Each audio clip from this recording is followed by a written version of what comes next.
Conditionnel de la revue de presse, mercredi 12 août 2026. Plusieurs sujets dans les médias, dont celui relatif au Sénat. Bonjour. De la Cour au Sénat, le Bénin réinvente ses équilibres institutionnels. La nation observe ainsi la nouvelle ossature des institutions de la République.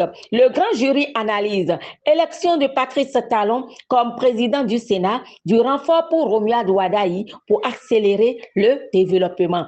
Les 4 vérités publient l'intégralité du règlement intérieur du Sénat et en profitent pour rapporter les explications du porte-parole du gouvernement.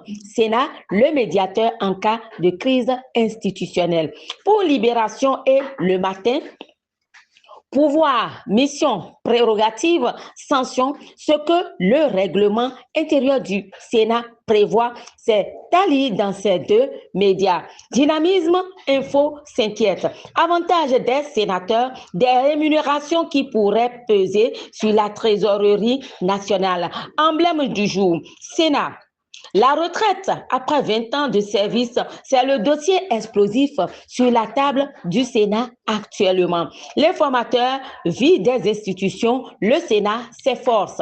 Entre l'Assemblée nationale, la Cour constitutionnelle, c'est le Sénat qui s'impose, nous dit l'informateur. Ami de la plume et du papier, la tribune de la capitale revient sur le nouveau programme d'action du gouvernement au Bénin. Le Bénin passe à l'offensive, nous dit le Canard.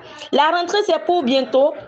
Les Canards ont écrit pré-rentrée 2026-2027. Les enseignants absents s'exposent à des sanctions disciplinaires. C'est un avertissement du grand jury. Pour l'opinion aujourd'hui, c'est plutôt la gratuité qui est l'essentiel à dire. Gratuité de la scolarité des filles, la généralisation dès la rentrée 2026-2027 dans les établissements secondaires publics.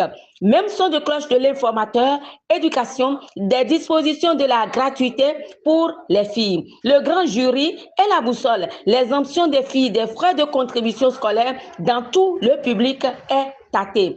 Tabarou, le gouvernement officialise la mesure exonération des filles du paiement des frais de scolarité. Amis de la plume et du papier, filière coton, des choses à dire. Le Bénin face à une nouvelle baisse de sa production. Décryptage info qui a l'information écrite. Baisse de 14,2% de la production cotonnière des 8 pays suivis par le PR-RICA. Et puis, avec la boussole, Cotonou n'attend que le dernier pas de Niamey. Pourquoi? Réouverture de la frontière Niger-Bénin. C'est le sujet. Amis de la plume et du papier, l'opinion aujourd'hui nous parle du partenariat Banque UBA qui démocratise l'accès à l'assurance moto au Bénin. Amis de la plume et du papier, sachez aussi que Économie CEDEAO, l'avènement de l'éco, la posture du Bénin. Les 4 vérités, lutte contre la fraude au tabac, la douane béninoise et le Niger BRIC signent un protocole d'accord. Autre actualité, la Haute Cour de justice renforce les bases de son opérationnalisation judiciaire. C'est Décryptage Info qui en parle. Et puis, écho de Kémy Séba dans cette revue de presse avec Le Matin.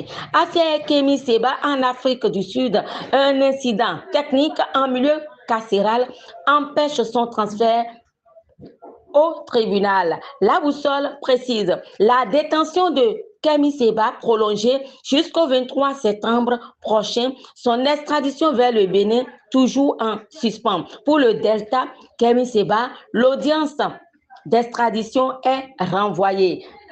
Sénégal avec Africa Media Journal, révision constitutionnelle, fonds spéciaux et sécurité numérique au menu du Parlement.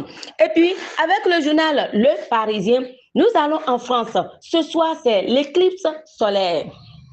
Elle ne sera pas, certes pas totale en France, ce sera 99,5% à Biarritz quand même, mais l'éclipse solaire, c'est bien, bel et bien ce soir, nous dit Le Parisien. Elle débutera à 19h20, promet être un beau spectacle, nous dit le Parisien qui prévient. Les lunettes de protection sont indispensables. Ce sera l'essentiel de la revue de presse. Grâce Quinca, c'est tout pour la construction. Appelez-nous sur les numéros qui s'affichent. Moi, je suis de la fidèle Tamanda Agossa, l'œil féminin des médias pour vous. À demain.